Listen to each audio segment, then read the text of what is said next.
Good afternoon, everybody. This is great to see you all out here. We appreciate the attendance by CSI employees and members of the community, and we've got everybody represented.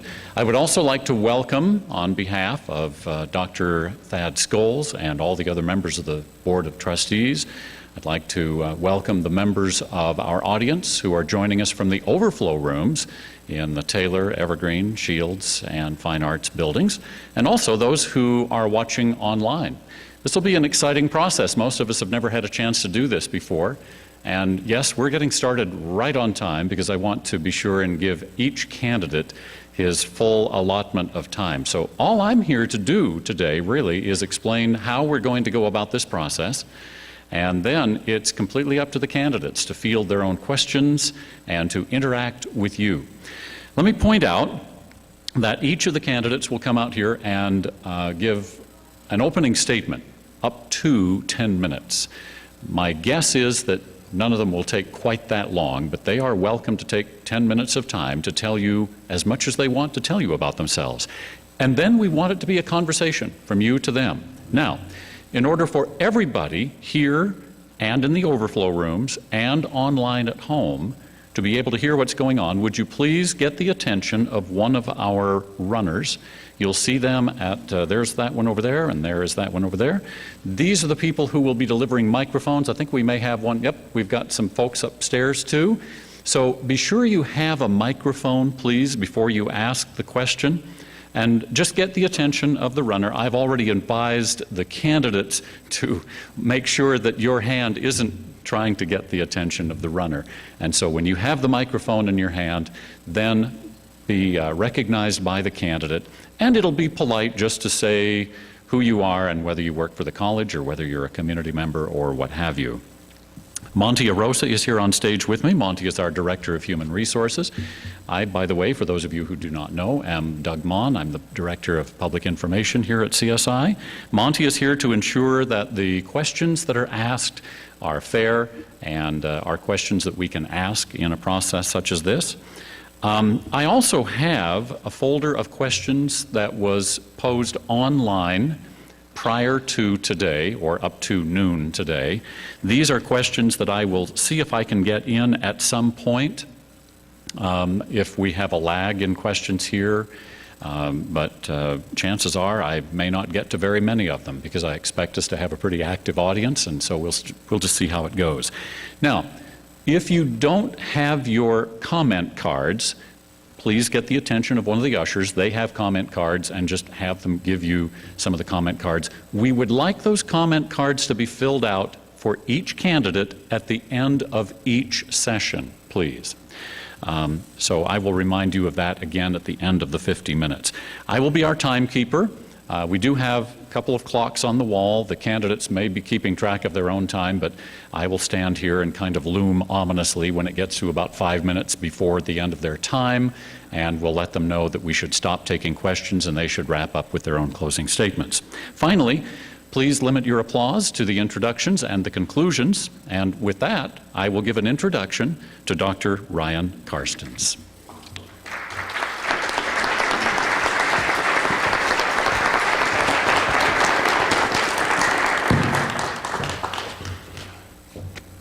Hello, everybody. I'm going to do a little test. Judd was trying to adjust mic levels. So, I'm Ryan, and I'm looking at the balcony because I know there's supposed to be a mic up there, and I'm adjusting myself to the lights. But I am very happy to be here. It's a really honor and a real privilege to stand before you. I wanted to ask if you would like to know about some personal stuff with Ryan, or if you'd like to know some professional things about Ryan. I was thinking I might cover a little bit of both. Okay. I'm a native from Texas, third generation Texan. Okay, there you go. Oop. Yep. My great-grandfathers worked in factories. My grandfather was a farmer. Actually, he was more of a rancher. He raised Palomino horses and cattle and chickens. And when his father was killed when he was 14 years old, he had to help start taking care of his family, his mother and his siblings. And he's worked his way up through college and eventually started as a mailroom employee at a company, but became a paleontologist. He taught me the value of hard work and leading a purposeful life. My other grandfather was a dairy farmer, and he later sold his dairy, and he was a tradesman. He was an upholsterer. My father worked in the fields and the oil. He was an oil fields guy when I was young. He too got a degree and was able to work up to an office job, and eventually was doing those things where you actually tell oil companies where to drill. My mother was a working mother my whole life, and she taught me the importance of perseverance and education. When her 4 children, I being one of them, were in school, I think I was in junior high, she went back to school as a working mother. She wasn't a single mother, she was a working mother. And she got her degree in math and was able to have a career as a computer programmer. And so that's kind of my background. I want to tell you a little bit about my wife. She grew up in lots of little towns just like I did. I moved around a lot in little towns because of my dad's job. We lived in different states just like my wife did. She lived in Idaho when she was a young girl. I lived in Wyoming and Alaska and Oklahoma and Texas mostly. And I learned as a young student in schools that cities and towns have different perspectives about things. I guess I learned that there was a diversity of opinions even when I was a school-age student, that what towns and students think is real or life or true or false varies. And that exposure to diversity continued when I was an exchange student. I was in Germany for a while. I also was in Asia. So I've spent some time overseas and learned to even further understand that there are lots of different ways to see things, and there's lots of good stuff about different cultures in the world that we can learn from. In my professional life, I've worked at a number of different kinds of colleges, several residential rural colleges, some larger colleges, a downtown inner city college that was very diverse, 1/3 Native or African American, 1/3 Hispanic, and 1/3 Anglo. And it was one of the richest experiences I had. It was a very good working group. It was like Camelot to me. I was telling Kim about this when we were at lunch. It was just a very good working group in that college. Worked in a rural college that had a lot of Native American students. Worked in some of the larger districts in the country. Learned a lot from what they do. Also learned about the things that you shouldn't do. And so I guess I would like to summarize and say that I've worked in Idaho. I've lived in Idaho. We used to visit in Idaho because we have relations here. And we sought a job here years ago and were able to live and work here. Worked with a college in eastern Idaho. Partnered with different universities and school districts over there. And have worked, I guess I would like to say I'm a hybrid. Call me a hybrid. I'm not in Idaho now, so I can't say I'm an Idaho native, but I've been here. I've worked here. I liked it here. I'd like to come back here. But I'm also someone who's lived and worked in other states, even as a young child and also professionally. And I can bring different perspectives and ideas and connections that can help us as we dialogue together. What is the future for the College of Southern Idaho? Now, I'll close with maybe just a comment about why I'm here. Some people like to know, well, why are you interested in CSI? Why do you want to come here? Why do you want to have this job? And I'm standing here, I'm the outsider. But I can tell you from my doctoral work where we've traveled around the country and actually studied colleges and wrote about them, and the work I've done at 7 or 8 different institutions, that you have a lot of special things here. You are a good school. You have this culture of wanting to work together and protect each other. You have a family atmosphere. that you support one another, and you care about your students, and you work toward helping them be successful.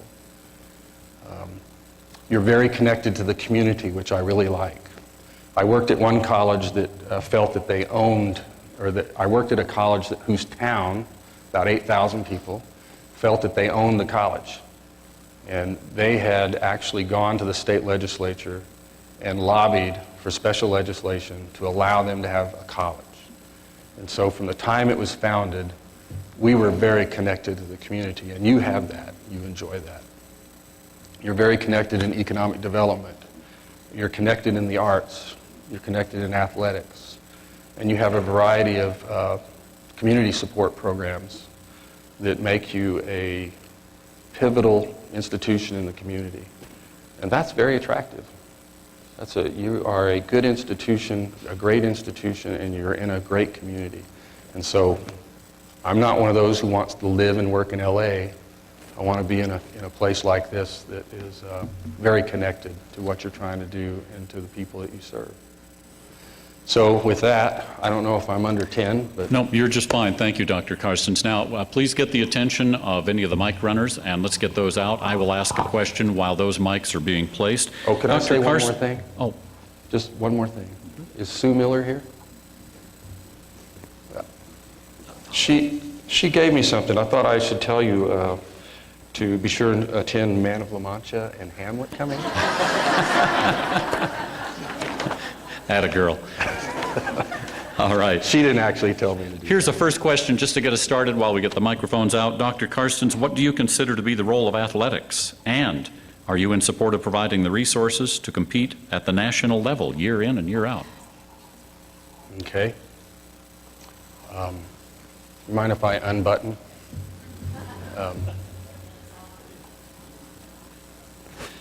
I've worked in a number of institutions where we had strong athletics programs. One of them we were national champion in soccer. Another one was a champion in women's softball. And they make a big difference to the climate of the community and even on campus. So I'm a strong supporter of athletics. Joel and I talked about that. That and the arts are pivotal. They're part of what you have at the college that helps connect you to the community and make you not just a college, but a societal institution. And so they're very important, especially in a rural college. Support for national competitions. I think if you have made the choice to have athletics, you've already made the choice that you're going to support allowing teams to go as far as they're capable of doing. So I think that decision's already made when you decide to have athletics. I don't see where that's negotiable. Do we have a... Where do I look? Okay. I can see you. I hope the spotlight's not on me, Dr. Carstens. Welcome to Idaho. My name is Welcome Dan back. Olmsted. My day job, I work for Idaho Power Company. And these smartphones are good because I wrote down 2 questions. Okay. And I want to make sure I don't miss anything. One of my positions is president of the CSI Foundation board. Are you Daniel? And as president of that board, we are responsible for an asset worth over $33 million. And that asset needs to be protected and grown for the benefit of the students and the college. So can you cite a specific example of your experience with similar foundations and how you've helped move those organizations forward? Okay. That's question number 1. You can either answer that now or wait for question number 2, or however you'd like to do it. Let me try that one now Okay? and see if number 2 is still valid. That was another quality of your institution that I was really impressed with. You have a long history of building a sizable balance in the foundation's endowment, if you will. And it's something you do have to protect. I guess the first thing that came to mind as you were asking about that were some experiences in Texas where I was part of some, I don't want to say fundraising, but we were trying to advance the brand of the foundation and what it did. And it had to do with some specific events and support for those events where we were trying to bring awareness and actually do a little fundraising for that purpose. But the first thing I thought of is I had worked with that office for software. They were looking for a better way to deal with inquiry follow-up. And they didn't have a very good connection to keeping track of the alumni. And whenever they made efforts in the community to advertise or to promote, they just didn't have a system that helped them stay connected and to follow up with their efforts. And so I had worked with them on studying solutions for that. So what's the... Very good. Second question has to do with economic development, and you mentioned economic development. I serve on the board of Southern Idaho Economic Development Organization, which is attached to the college. And we are in the business of marketing the area, marketing the region. And can you cite a specific example of how you used educational resources that were at your disposal to either further new business attraction or help the businesses that are already here either expand or stay here? Okay. Do you pronounce it as CEDO or CIDO, or how do you pronounce it? It's actually pronounced CEDO. CEDO, okay.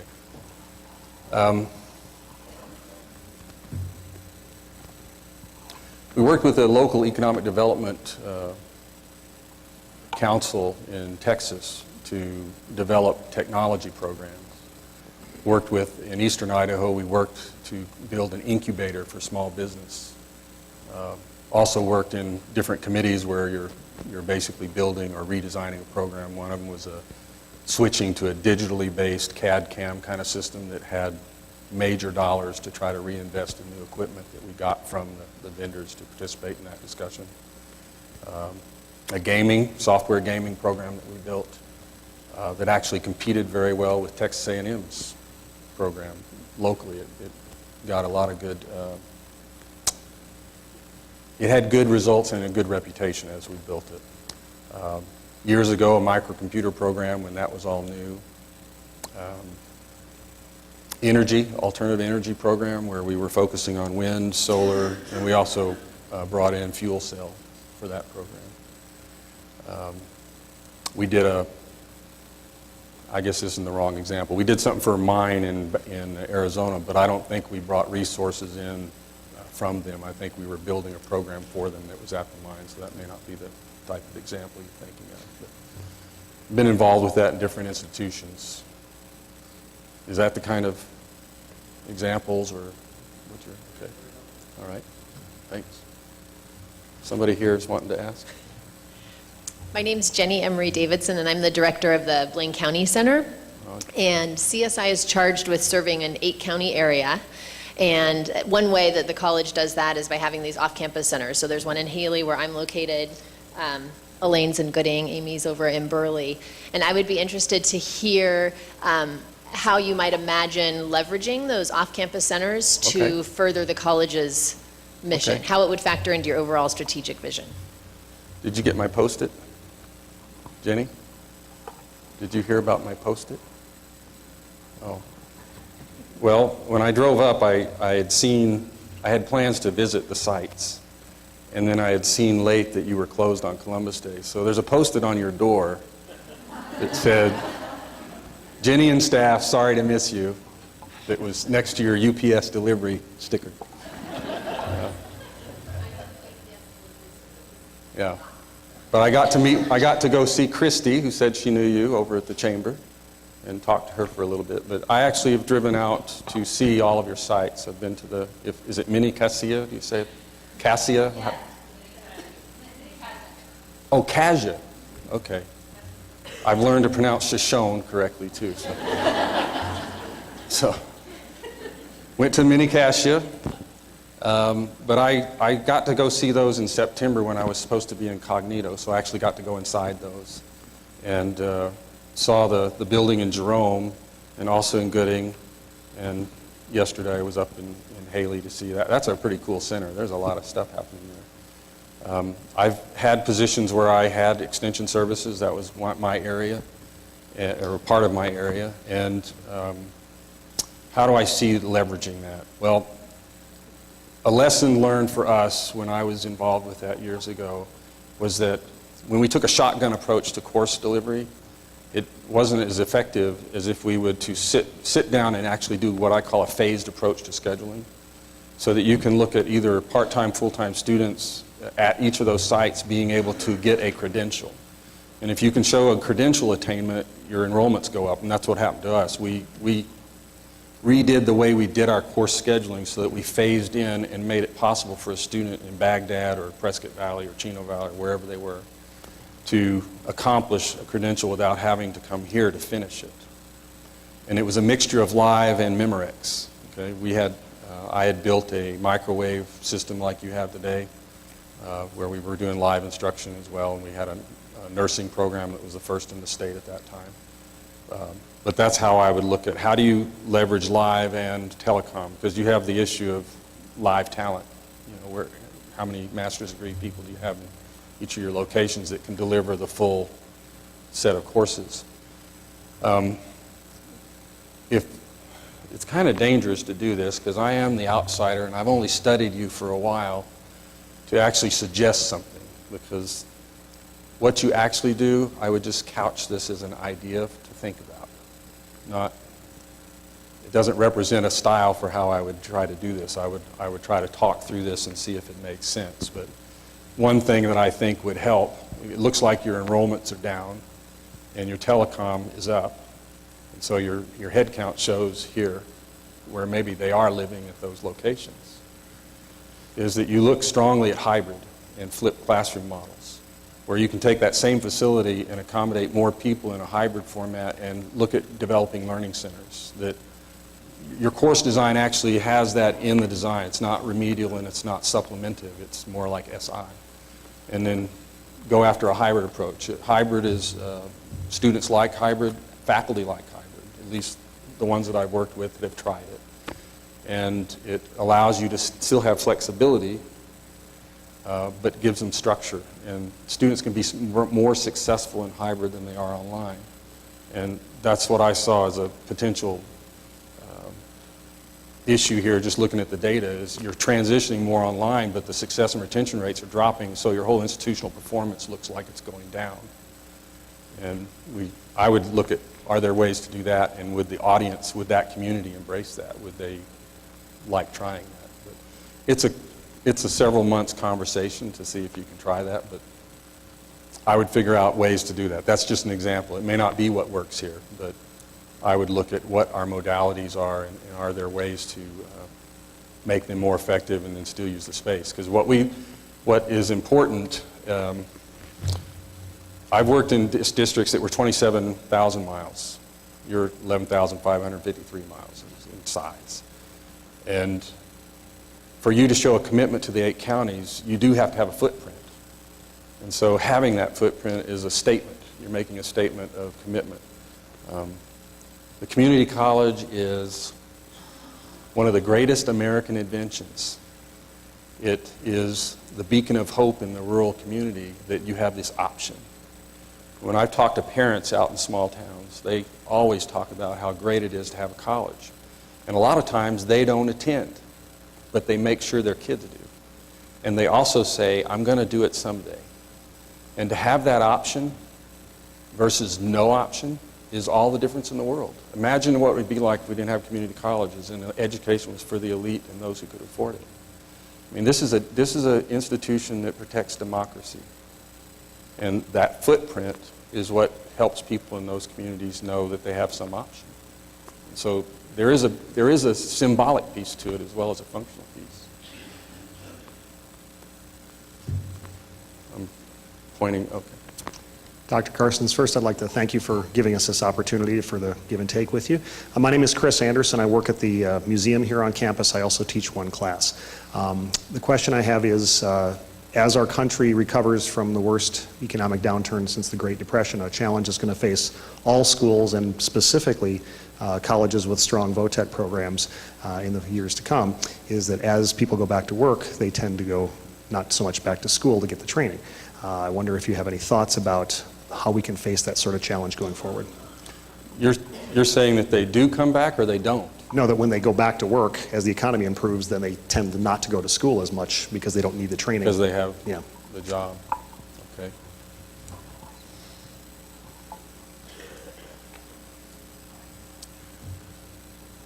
I was involved in a rather large, I guess you could say a student services initiative. There's only so much time, so you can't cover all this kind of stuff in your opening remarks, but I've worked in the student services side as well as the academic side. In this particular occasion, it was a very large project related to first-year experience. Are you familiar with that? There's a movement out there, first-year experience. If you look at CCRC, Community College Research Center in Columbia, they've got research that tells you how pivotal the experiences are in the first year and the momentum points and milestones you need to shoot at. And my suggestion in general is that the FYE experience is something that can help you retain students in general, regardless of the economic ebb and flow. That if you can get them to take 15 hours, if you can get them past the English and math, your success of keeping them goes up. If you can get them to take 3 courses in a program, the success goes up in keeping them and having them finish. But there are a lot of technical programs where the demand is so great for the employees that you get them through one class and the company's taking them, and you can't get them to finish. And I've thought about this over the years, and I've wondered if there was a way, again, I'm playing around with solutions, find a way to partner with the institution, with the industry, with the industrial partners, business partners, economic development area, to create an incentive to have them stay. And it has to be an incentive that works for the company as well as the college as well as the student. And usually, at least in the modeling I've tried, it has to do with wages and credits, where you can take them, but let's work on some planned wage model that is performance for staying in school, so you can keep incentivizing the coursework as a part-time student. But unless you can create an incentive for both the company and the student, that's what's going to happen. They're going to take off. So that's what I would say. Let's find ways that create incentives, because people will go where they're incentivized to go. And you can tell them theoretically, this will make you a better worker, this will make you more productive, but we're all in that situation where the bottom line is if you need to make a living and you need to survive, that speaks louder than anything else. So we find a way to work within that reality.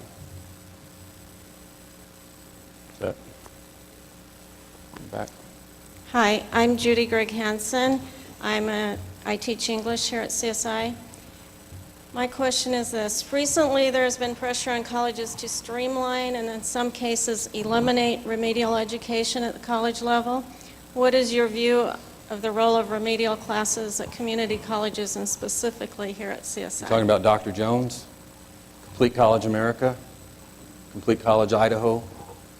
I've been working with Complete College America, and they call it Complete College Utah, the state I'm in now. I think Jones, if you've read some of what he's done, and he was a chancellor in Indiana, I think he tried to do some things in Indiana and didn't work, and so he's created this national platform to target.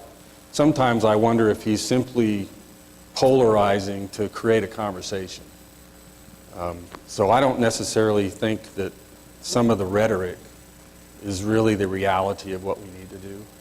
But I do agree with the issue, which is we lose too many students, and we have too few who actually complete remedial and make it into the college level learning. And so his point that we need to find better ways to do, that's valid. It's not only his point, though. Community College of Baltimore is a model we've been playing with to create cohorts of students who take a freshman course but also get remedial help with the same instructor at the same, next class after. I've been working with the Emporium model, which is a different way of trying to approach remedial. So I'm an advocate of finding better ways to do it, but the reality is still there. You still have people who are coming here who need help. I think my understanding is you have 80% who need math and 40% are needing language arts when they get here. And I think you have an initiative in the state that might help you. It's kind of historic. In 2011, you passed, 1840? There was some Senate bills that were passed that were changing public ed. And then Proposition 1, 2, and 3 last November voted them out. And then IEA came out with a study, and then the governor created a task force that I think we had some people that are connected to CSI were part of that governor's task force for the improvement of education. And they still are emphasizing some of those things. And so what I think is important for us is we have to stay connected to what's happening with Common Core standards and what they're doing to implement that in Idaho.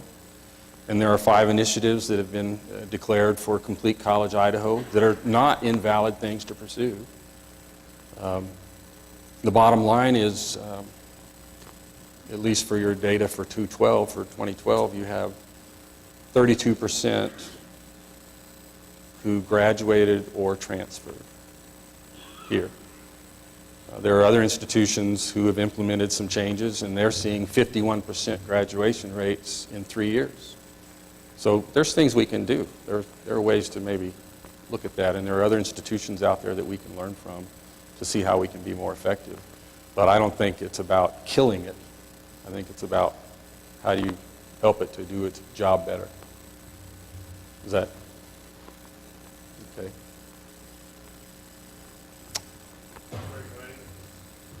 Greg?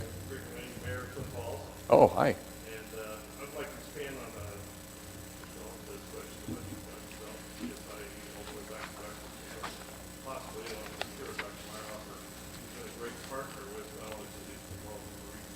How much do you have any ideas you can give the solutions here? You might expand that partnership on income. Okay. I'm getting sucked into too many ideas here because it's part of my style is to help ask the questions, not to impose answers. But I'll tell you what I've wondered about as I read the Region 4 Development Association's strategic plan document, that 60-something page one. And you have some streams of thought in there that are fairly consistent about some of the needs in the area. It sounded like logistics, transportation, and information technology, infrastructure, network infrastructure. But in general, what I was wondering about for economic development here is what's the next plateau? You've done great work here, and that's one of the things that make you so attractive as a college is because of your setting, because of the connection to the community. You're not just part of economic development. You've been a catalyst for it, and you've led it, and I don't have any intention to change that. I think we need to build on what we have here and see what the next level is. So, my ignorant opinion, having not been here for 3 to 6 months, is that you've been good about responding and creating the training and actually helping predict what some of the needs are historically for economic development of jobs. I think there's something we could do that is a win-win for the academic side as well. What I remember reading is there are some companies who have elected not to actually expand or diverge, or what do you call it, diversify into some areas that they thought were opportunities because they were worried they didn't have quality workers. And it was really about soft skills, dependability. And the soft skills side, I think, is an opportunity here to emphasize the liberal education and the soft skills that come through humanities. It sounds like a disconnect because your technical programs really do it. It's kind of embedded in it. You've got an instructor who goes with that cohort their whole time, and if there's something wrong, they're there, kicking them around, say, look, wake up. This is not going to work when you get out in the job market. On the academic side, we don't have that same cohort model, and we have to look at how we can do gen ed in a way that emphasizes those learning outcomes that really are in your mission statement. So, economic development.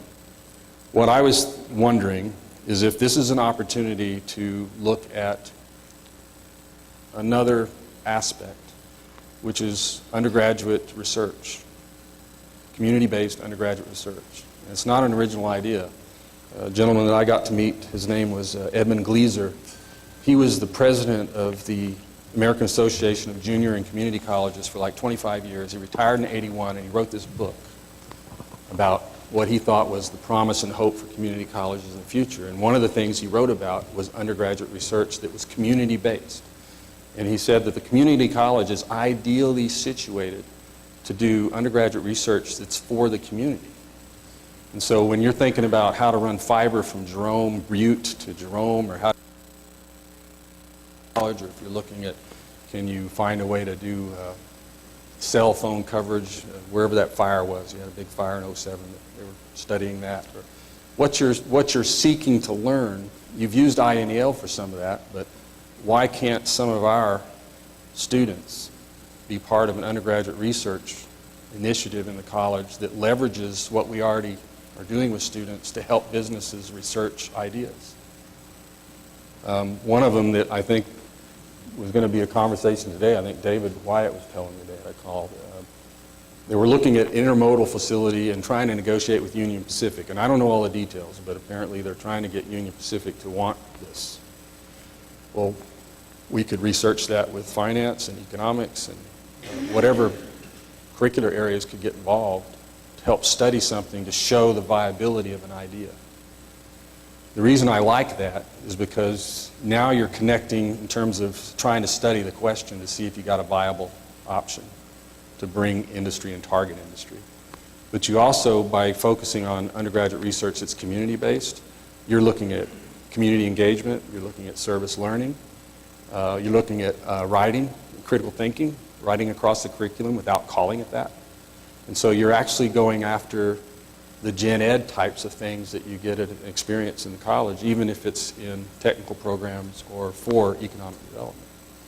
So that's my ignorant, uninformed question as I was reading through some of that. Is there a way for us to engage in a new way or in a way we haven't before? Does that resonate, or does that sound like... I'm just looking for a new idea. Okay. That's another way we could partner that's a win-win, because it emphasizes our academics, it emphasizes community engagement and service learning, and I mean, it goes after all kinds of things. Your mission statement is so good. You've got those three adjectives. You want to have students who are enriched and productive and responsible, and that runs the gamut of the academic experience.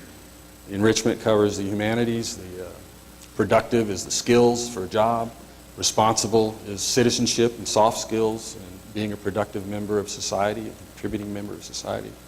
I love the mission statement. You've got three words that just kind of encapsulate the whole business. Somebody? Hi. Welcome, Dr. Carstens. Thanks for having me.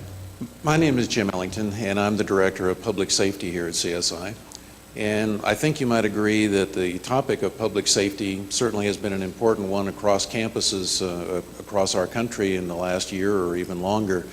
What are your thoughts on the subject of public safety in general, and how do you foresee supporting a strong public safety effort here at CSI? Okay.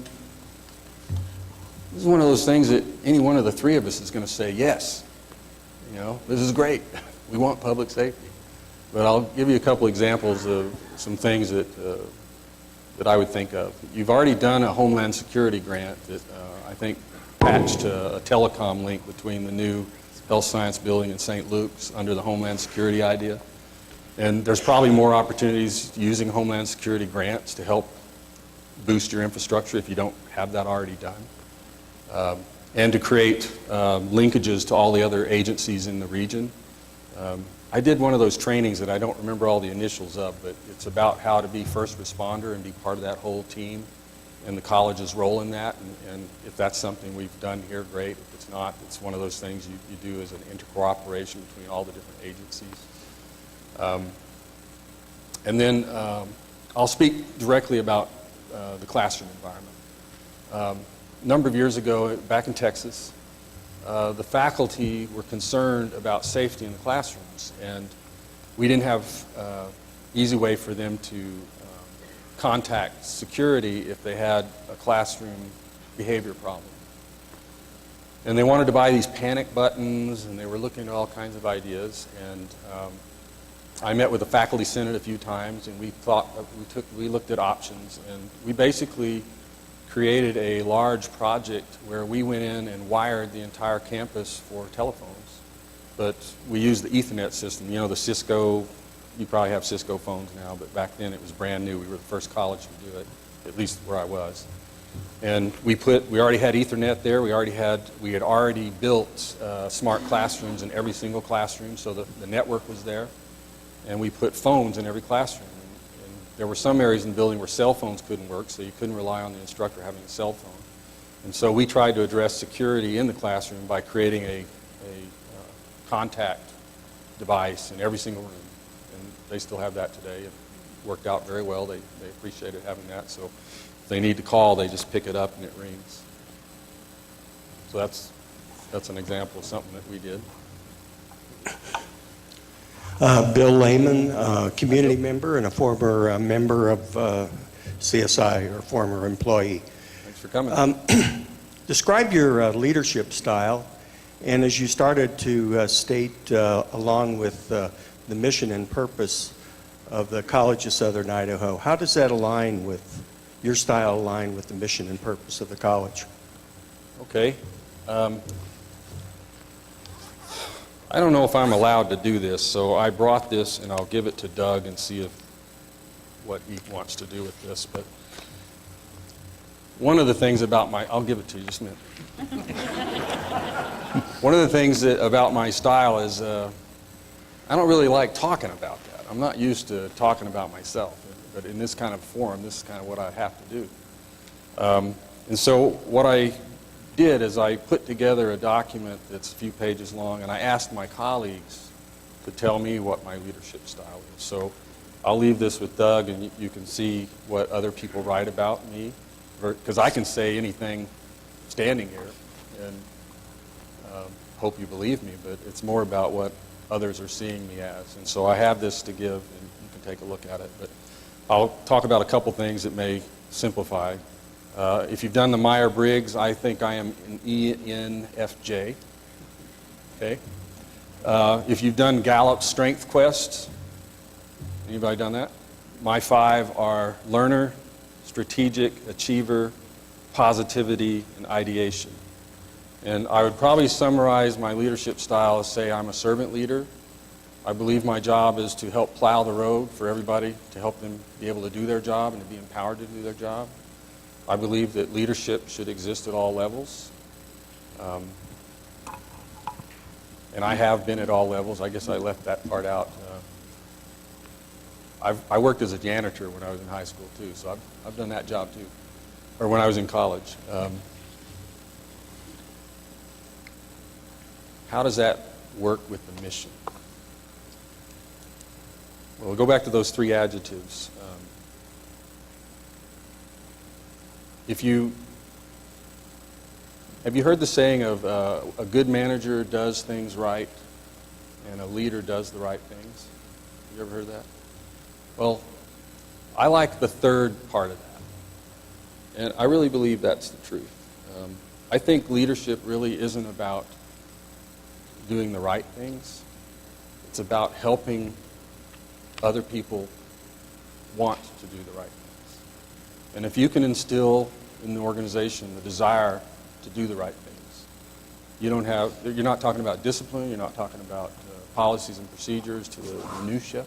You have people at all levels driven with a passion trying to do the right things. Now, how does that relate to the mission? If you're trying to help students to be enriched and productive and responsible, we have to model that here. We have to model the same kind of things that we would ask students to do. And I think that's where there is that fit. I'm not sure if I'm really addressing that, but tell me if I need to. Okay. Thank you. You probably have time to summarize a little bit more, and I think there's time for one more question. I just want to make you aware of the fact that we're down to about 7 minutes before you need to wrap up. Okay. I'll watch my clock. There's 2 here. My name is Scott Scholes. I'm the Dean of Students here at the College of Southern Idaho.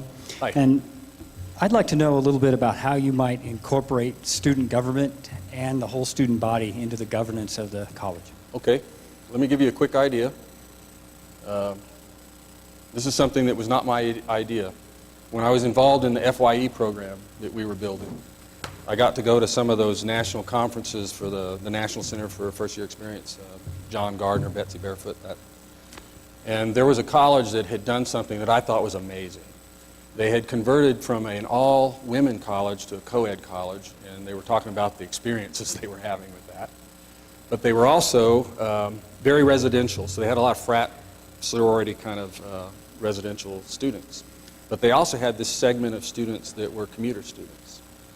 So two things they did that I thought were really cool. They got their frat sorority houses to adopt every single commuter student. And every time they did activities, every time they were doing anything, they had this list of people they had adopted and invited them to. And they started seeing greater engagement from the commuter students, and you know how engagement can affect success retention. So I thought that was a great idea. I would look at that for your clubs and dormitory, whatever activities are happening with the dorm groups. The next thing they did that I thought was very important is that where I came from in Texas, the Southern Association of Colleges and Universities, or they call it SACS, Colleges and Schools, was our accrediting agency, and very tough on learning outcomes. And learning outcomes were required for co-curricular as well as curricular. So everything in student services had learning outcomes attached to it for accreditation. And they were able to get the Student Government Association to take over leadership for all student activities. And whenever activities were proposed and budgetary requests were made, they had to show how they were addressing learning outcomes in the co-curricular side and maybe how they related to curricular outcomes on the academic side. And I thought that was a great example of letting students take the lead, given the framework of how this connects to the student experience in the curriculum side. So those are some ideas you could look at. And I'm going to leave it up to you if you take one more question or begin I'll your try to wrap be up. fast. I'm Go ahead. Dr. Ben Gatz, a concerned citizen. Have nothing to do with CSI. Okay. And I assuming that you have been president of CSI for 25 years, and in that time you've had the positive reaction of the students, the faculty, the community, the Board of Education, and the legislature. World peace. In that theoretical setting, how would you view CSI in 25 years after your leadership?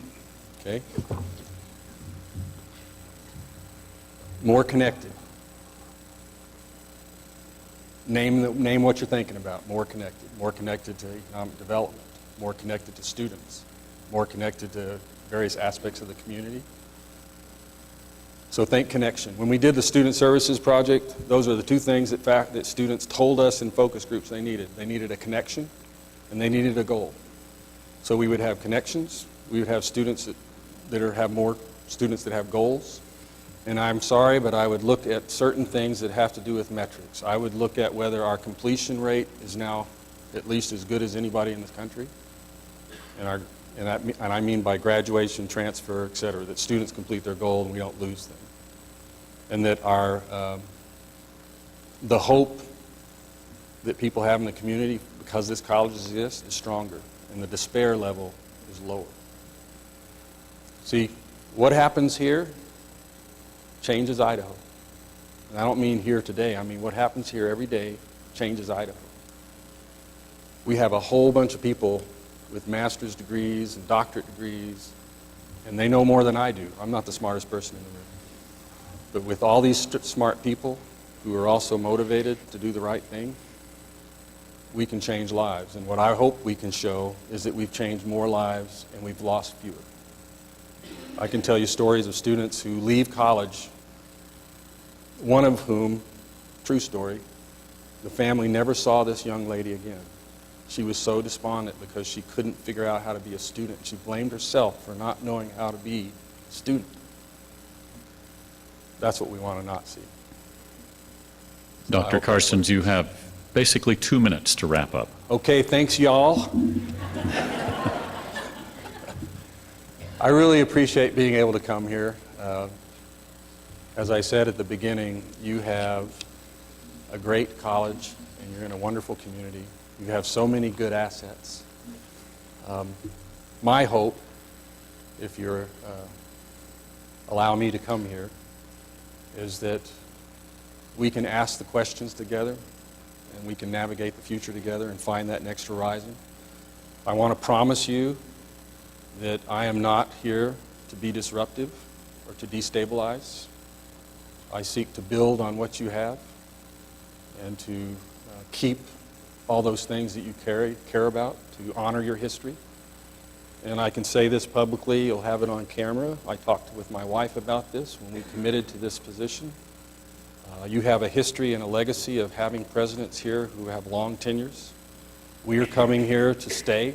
We're not coming here to spend a few years and jump. This is an ideal place. It's a great place to be able to have a signature experience as a professional. So we're here, we seek to be here for the long term, just as your other presidents have been.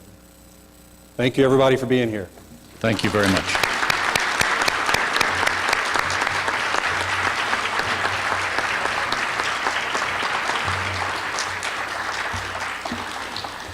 Okay, everybody, if you would fill out your comment cards for Dr. Carstens and make sure that they are turned in. They want them after each session, so you can just hand them down the row and the ushers will get them, or if you plan to leave the theater for a few moments and come back, deposit them outside the door, please.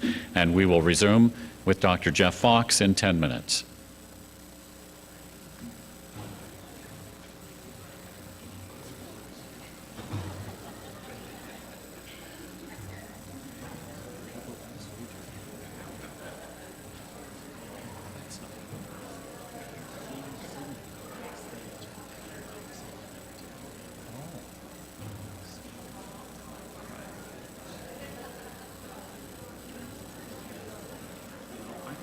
Judd was going to unmic and mic up Kennedy's friends. But as long as Judd finds him and he doesn't end up skipping up with the microphone, I said, now be sure you get the microphone.